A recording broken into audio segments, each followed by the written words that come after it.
அனைவருக்கும் வணக்கம். என் லைஃப்பில் இந்த மாதிரி ஒரு பெயின்ஃபுல்லான ஒரு சுச்சுவேஷனை நான் ஃபேஸ் பண்ணதே கிடையாது. மனசு முழுக்க வலி மட்டும்தான்.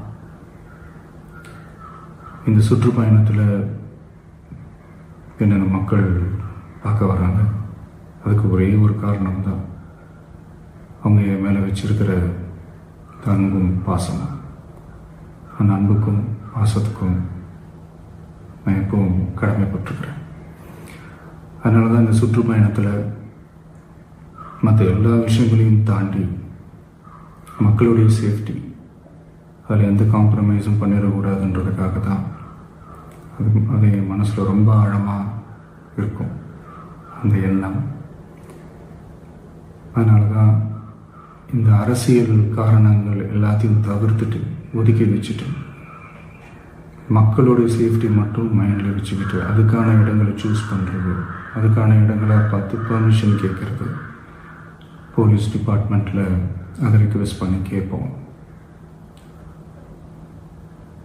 ஆனால் நடக்கக்கூடாதது நடந்துருச்சு.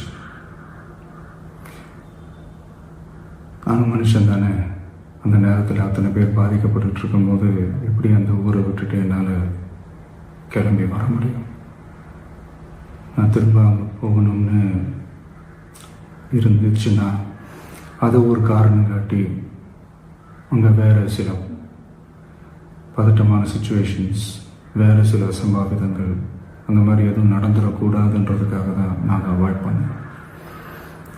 இந்த நேரத்தில் சொந்தங்களை இழந்து தவிக்கிற அத்தனை குடும்பங்களுக்கும் என்னுடைய ஆழ்ந்த இரங்கலை தெரிவிச்சுக்கிறேன். எனக்கு தெரியும், என்ன சொன்னாலும் இது ஈடையாகாதுன்னு எனக்கு தெரியும்.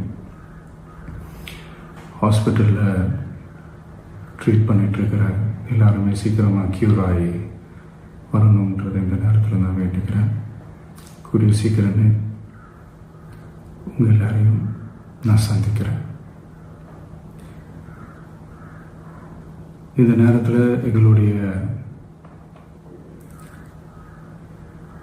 வலிகளை, எங்களுடைய நிலைமையை புரிஞ்சுக்கிட்டு எங்களுக்காக பேசின அரசியல் கட்சிகளை சார்ந்த நண்பர்கள், தலைவர்கள் அனைவருக்கும் என்னுடைய நன்றியை தெரிவிச்சுக்கிறேன்.